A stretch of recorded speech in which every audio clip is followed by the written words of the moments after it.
Nous allons maintenant évoquer le sous-test 2 de production semi-guidée.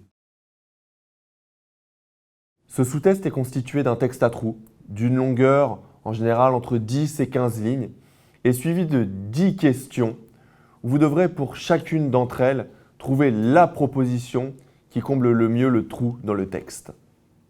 Les propositions choisies devront bien évidemment être dépourvues d'erreurs grammaticales, orthographiques et syntaxiques. En ce qui concerne le thème de ce texte à trous, il n'y a pas de règle.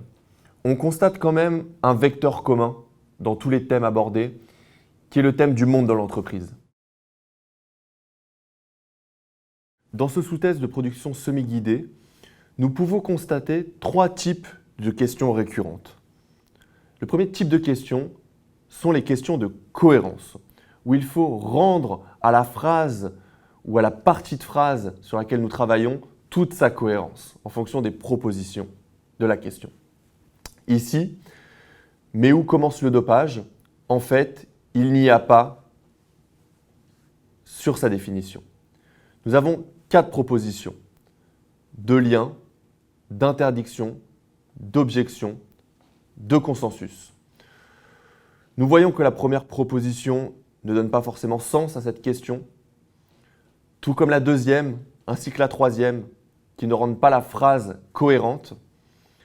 Par contre, la quatrième phrase rend toute sa cohérence à la phrase. Mais où commence le dopage? En fait, il n'y a pas de consensus sur sa définition. Le deuxième type de question qui revient le plus souvent sont des questions d'orthographe, où vous devez choisir parmi les 4 propositions par celle qui est correctement orthographiée.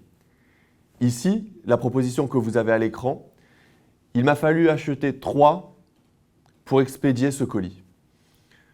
Les 4 propositions nous donnent le mot timbre-poste.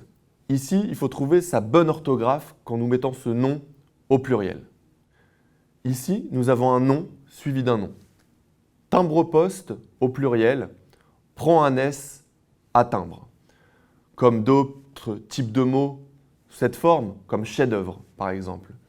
Ici, il faut donc choisir la réponse B, timbre-poste avec un S à timbre. Le dernier type de questions que vous pouvez rencontrer de façon assez fréquente sont les questions de syntaxe. Ici, vous en avez une qui s'affiche à l'écran. La méthode « je te parle » est la plus pertinente selon moi. 4 propositions, que, de laquelle, dont, à laquelle. En remplaçant les propositions dans les phrases, nous voyons bien que la proposition 1, la proposition 2 et la proposition 4 ne rendraient pas un français très correct. En revanche, la proposition 3 nous donne un français très correct. La méthode dont je te parle est la plus pertinente selon moi.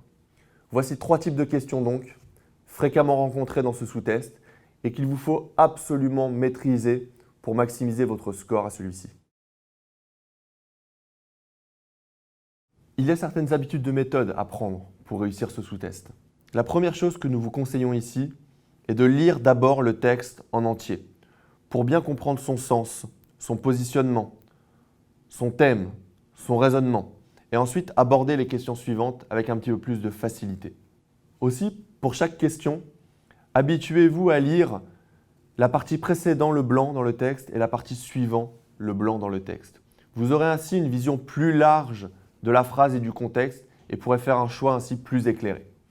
Pour certaines questions, une bonne méthode revient aussi à lire la phrase en incluant les propositions de réponse. Vous verrez ainsi en testant les phrases quelle proposition de réponse vous semble inenvisageable et laquelle vous semble fonctionner.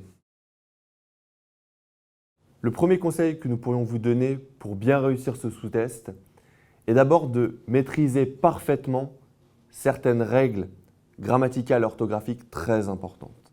D'abord, connaissez bien les accords pluriels des adjectifs de couleur. Enfin, connaissez bien l'orthographe des nombres aussi et leur accord au pluriel bien sûr.